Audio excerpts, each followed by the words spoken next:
So guys as you can see यहाँ पर gold में डेली टाइम फ्रेम पे स्टील गोल्ड बियरिश दिखाई दे रहा है।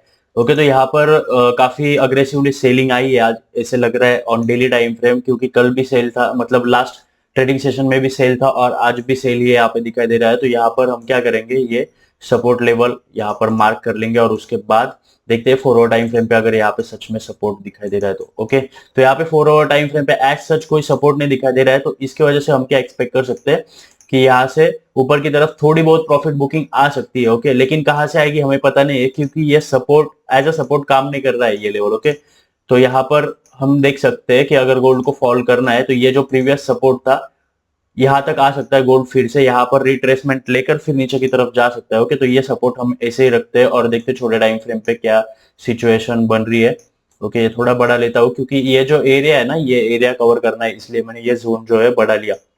ओके, लोगों को लगता है ये कुछ एसएमसी वगैरह है, भाई एसएमसी वगैरह कुछ नहीं है, ये सिर्फ सिंपल सपोर्ट और रेजिस्टेंस लेवल है। तो 4 आवर टाइम फ्रेम पे अगर हम देखते हैं तो यहाँ पे रिट्रेसमेंट ऑलरेडी हो चुका है। अगर हम देखते हैं ऑन 1 आवर टाइम फ्रेम पे अगर हम देखते हैं तो नीचे की तरफ ब्रेक किया, फिर ऊपर आया और यहाँ पे बड़ी वीक लेकर रिजेक्शन लेकर नीचे की तरफ जाने लग रहा है। तो रिट्रेसमेंट हो गया है, लेकिन मैं जितना एक्सपेक्ट कर रहा था उतनी प्रॉफिट बुकिंग यहाँ पर नहीं हुई है। लेकिन लेट्स अगर सेल की तरफ हम कैप्चर कर पाए तो सेल की तरफ ट्रेड लेंगे। तो ये जो जोन है ना हमारे, वो रीअरेंज कर लेंगे, क्योंकि ये सपोर्ट तो अभी कुछ सेंस नहीं करेगा क्योंकि काफी दूर है प्राइस से। तो प्राइस का जो मोस्ट रिसेंट सपोर्ट है वो मुझे यहाँ पर दिखाई दे रहा है, तो यहाँ पर मैं रेजिस्टेंस यहाँ पर ड्रॉ कर लूंगा और उसके बाद सपोर्ट में यहाँ पर ड्रॉ कर लूंगा, क्योंकि यहाँ पर 1 आवर टाइम फ्रेम पे सपोर्ट दिखाई दे रहा है। तो ये हमारे जोन्स रहेंगे आज के लिए ट्रेडिंग के लिए। ऑन 30 मिनट टाइम फ्रेम हम ये जो है फिर से अरेंज कर लेंगे। ओके, तो यहाँ पर अलर्ट लगा देता हूँ और यहाँ नीचे की तरफ भी अलर्ट लगा देता हूँ। और अगर जीबीपी जेपीवाई हम देखते हैं तो ये कल का जो जोन था, कल के ट्रेड वाला जहाँ पे स्टॉप लॉस हिट हुआ है, अभी उसी जोन में जीबीपी जेपीवाई चल रहा है। मैंने जैसे कि बोला था यहाँ पर टाइम स्पेंड कर सकता है और बिल्कुल वैसे ही हो रहा है ऑन जीबीपी जेपीवाई। तो अगर यहाँ पर जीबीपी जेपीवाई को हमें देखना है अच्छी तरीके से, तो यहाँ पे रिट्रेसमेंट हो चुकी है फिबोनाची लेवल्स के हिसाब से भी अगर हम देखेंगे तो यहाँ पर रिट्रेसमेंट हो चुकी होगी। अगर हम हमारा जोन लगा के देखते हैं तो यू कैन सी एग्जैक्ट उस लेवल से यहाँ पे रिजेक्ट हुआ है और 1 आवर टाइम फ्रेम पे यहाँ पे कंसोलिडेट करते हुए दिख रहा है। ओके, तो हम यहाँ पर क्या एक्सपेक्ट कर रहे हैं कि कंसोलिडेशन ब्रेक हो सकता है किसी भी तरफ। ओके, अभी जो है गोल्ड का जीबीपी जेपीवाई का डायरेक्शन हम इतना कॉन्फिडेंटली नहीं बता सकते कि कौन सा डायरेक्शन में जा सकता है, क्योंकि टाइम स्पेंड कर रहा है। इसका मतलब ये हो सकता है सेलिंग के लिए वॉल्यूम जनरेट हो रहा है या फिर बाइंग के लिए वॉल्यूम जनरेट हो रहा है। हो सकता है यहाँ से ट्रेंड भी चेंज हो जाए। ओके, सो यहाँ पर जो है 1 आवर टाइम फ्रेम पे रेजिस्टेंस यहाँ पर मार्क करेंगे और फिर इस जीजे पर भी दोनों तरफ अलर्ट लगा लेंगे। मोस्ट प्रोबेबली मैं यहाँ पे ट्राई करूंगा कि ट्रेड नहीं लेनी है, क्योंकि जीबीपी जेपीवाई में अगर ऊपर की तरफ भी ये लेवल ब्रेक होता है, अगर ऊपर की तरफ ये लेवल ब्रेक होता है तो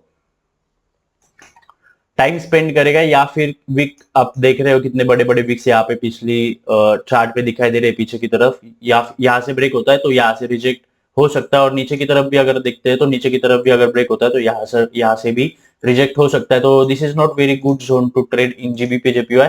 लेकिन लेट्स सी क्या होता है, क्योंकि कल भी हमारा स्टॉप लॉस हिट हुआ था जीजे में। तो I will try trading in gold, क्योंकि गोल्ड काफी यहाँ पे मोमेंटम लग रहा है गोल्ड में। और एक बार हम न्यूज भी देख लेते हैं क्या न्यूज है मार्केट में ऑन forexfactory.com। यहाँ पर अगर हम देखते हैं तो यूएसडी में 6:30 पर यहाँ पे न्यूज है और 7:30 अपने गोल्ड यूएसडी पे न्यूज है अपना जो, और उसके बाद 11 न्यूज है। ओके, तो एफओएमसी 11 तो दिन भर न्यूज है तो वॉल्यूम अच्छा रहेगा। लेकिन मैं अवॉइड करूंगा न्यूज में ट्रेड करना, उससे पहले अगर ट्रेड मिल जाए और फिर हो जाए ट्रेड तो बहुत अच्छा रहेगा। लेट्स सी, या फिर न्यूज के आफ्टर इफेक्ट्स हम ट्रेड कर सकते हैं रात को।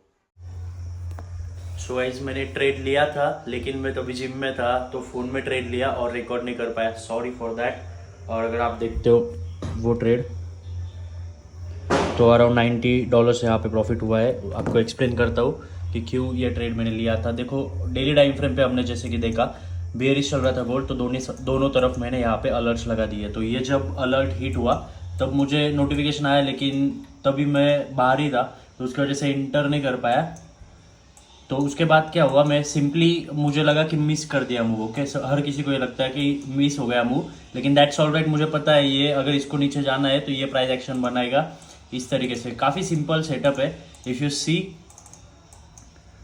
नीचे आया, फिर यहाँ पर प्राइस एक्शन बनाई और 30 मिनट की कैंडल स्टिक का वेट करता मैं तो बहुत लेट हो जाता, तो मैंने 50 मिनट की कैंडल स्टिक जब क्लोज हुई तो उसके बेसिस पे एंट्री की यहाँ पे, keeping my stop loss above this weeks. Okay, around 28 pip stop loss था और 1:1 पे जब आया ऑलमोस्ट तभी मैंने यहाँ पर बुक कर लिया। और अगर हम देखते हैं उसके बाद काफ़ी फॉल हुआ है तगड़ा, और ये अगर इसको नीचे जाना है तो इस तरीके से ही ये नीचे की तरफ प्राइस एक्शन बनाते जाएगा। भले आप बड़े टाइम फ्रेम पे देखो या फिर छोटे टाइम फ्रेम पे देखो, ये रिट्रेसमेंट लेता ही है अगर इसको कंटिन्यू करना है तो, या फिर ऊपर की तरफ भी जाएगा तो रिट्रेसमेंट लेके ही जाएगा, तब आपको अपॉर्चुनिटी मिलती रहेगी मार्केट में। ओके, लोग सोचते हैं कि ट्रेड मिस हो गया है, लेकिन गाइज आपको अपॉर्चुनिटी मिलती है तो उस ट्रेड में जंप मत करो, थोड़ा वेट करो, उससे भी अच्छी अपॉर्चुनिटी आपको मिलेगी विथ कम स्टॉप लॉस। जितना कम स्टॉप लॉस मतलब उतना कम आप रिस्क कर रहे हो और पोटेंशियल भी ज़्यादा होता है फिर ट्रेड का।